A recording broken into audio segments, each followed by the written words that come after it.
What's up, guys? Welcome back to my channel. This is Justin Klambala again, and we are going over part two of the downswing, which will be more the through swing now. We're going to be talking about post impact and what we are going to be looking for in a good through golf swing here.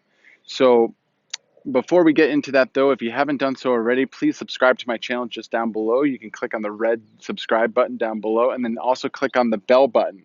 What this is going to allow you to do is get notifications for future content that I'm coming out with, and so you won't miss anything that I come out with. I'm trying to do about 3 videos a week now, so if you're looking forward to seeing more content from me, please go ahead and subscribe down below. So let's get right into it. We're going to get into this through swing here and what we're working on to do on the through swing. Okay, let's go. Okay, so for the through swing, I wanted to show you just a little bit of a different view. So I'm actually going to be swinging more at the camera for this one here. And I just wanted to kind of show you this release pattern. So what we talked about in the downswing part one was trying to get this right hand to kind of roll over the top, which gets that left hand to stay in a bowed position here and gets that toe to turn over. So as you can see here, when I get this toe to kind of turn over, you can see how the toe is more at this upward position here, or if anything, kind of leaning in towards my body as opposed to away from my body. So that's the kind of the post impact position that we're trying to get, is this right hand rolled over the left, which, as you can see, when I do that, it actually gets the elbow to connect into this left side. So a lot of people talk about the chicken wing, and trying to get rid of the chicken wing. Well, the easiest way to do that is actually getting your right hand to roll over, which then keeps that left arm in subconsciously. You don't have to think about trying to keep your elbow kind of glued to your side. Just by simply getting this right hand to kind of transfer over and rotate over the forearms, gets that left elbow to stay connected into the left side of the body there. So getting that right hand to roll over the top and getting this toe to kind of turn over is going to promote more of a draw and also keep that left arm a little bit more connected in here. Now, we also talked about if you're one that tends to hook the golf ball too much. A good feeling to have here is to feel like you're getting that club to more scoop under. So just from this point of view, so you can see what I'm talking about, the right hand is more going to scoop under the left hand, and this is more of just a feel, but if you can really exaggerate this feel, it's going to keep the face open without you having to hold the face open. See, a lot of people tend to hit fades or trying to prevent hooks by hanging on to the club and rotating their body to try to keep the face open.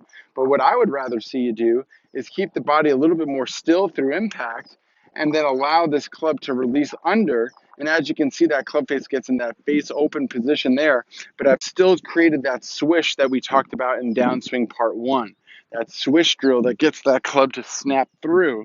We've now done that by getting that club to kind of by scooping under. Now you're not getting away from that speed that we get from snapping that club down there at the bottom by trying to open the face and turn your body. You're still able to release the club, but more on an under position there. Now, another point here that I think is interesting to think about is that as I come into impact here, what I like to see is that what happens is that the body tends to stop for a second and allow the club to snap by. Very similar to as if I kind of swung in a circle. So watch me here as I swing in a circle and I keep turning my body. And then if I eventually stop, you see how my hands kind of release. So it's very similar to kind of snapping a towel. So here's a towel. If I was to snap that towel, I would go forward with my arms first, and then my hand would kind of stop, and it kind of snaps that towel to kind of create that snapping motion right there. Well, that's what happens with your body. As you're coming into the impact position here, your body kind of comes to a stop, which then snaps the club, which with a lot of speed, but that happens because the body is stopping. So it's important to feel that position as you're coming into the ball, is that when you come in here, your body's going to come into a bit of a stop position. The club's going to snap really fast, and then the club will pull you to the finish and get you this nice, beautiful finish coming into the ball. So that's what we want to feel as we're coming into the ball here. We're going to kind of feel the snap of the club, either in a roll-like fashion if you're more trying to hit the draw, or more in a scoop-like fashion if you're trying to hit more of a fade. But at this moment of impact, the body kind of stops momentarily, as you can see in this swing here. And then the momentum of the club will pull you all the way to the finish.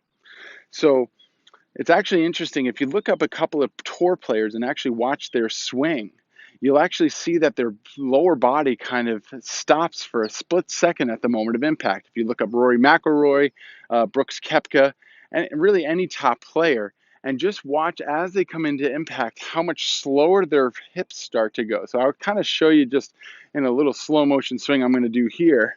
As I come down to hit the golf ball, you'll see that good players will tend to freeze their hips as the club continues to go, and then the hips will continue to go again.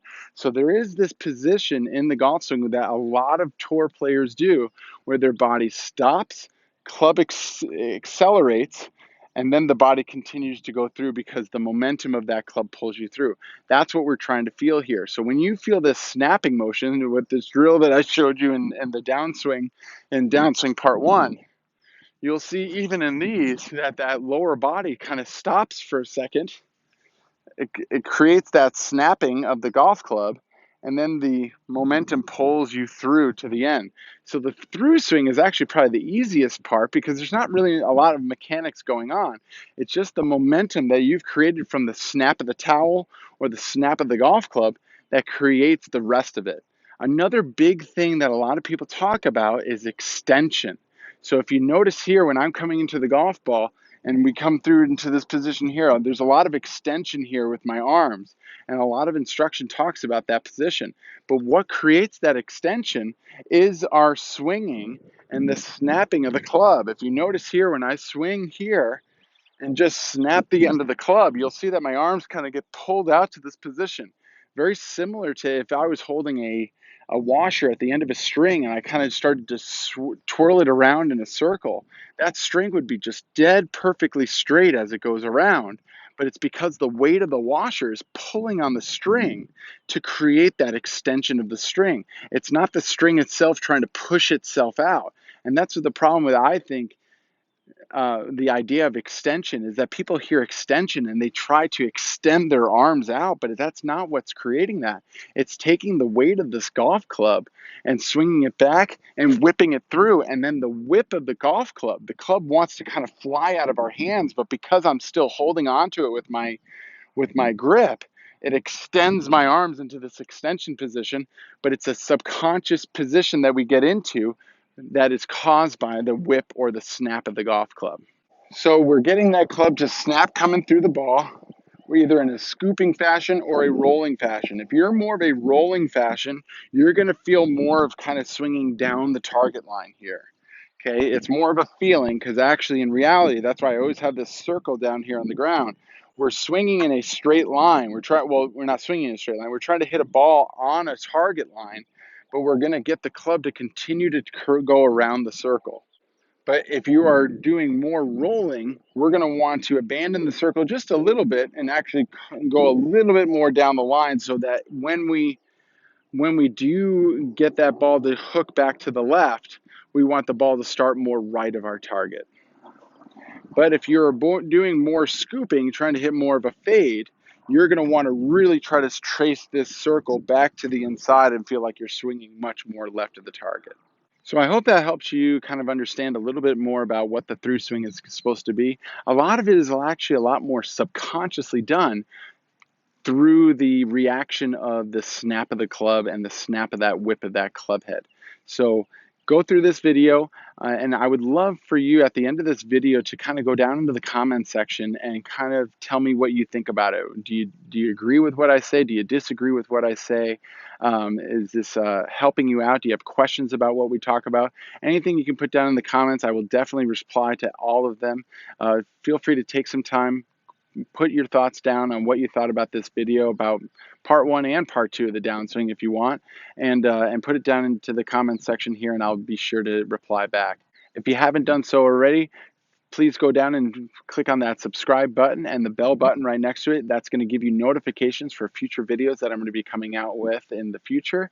And then if you really like this video, please click on that like button, and it really helps out my YouTube channel. Thanks so much for watching today's video. I really hope this helped your game.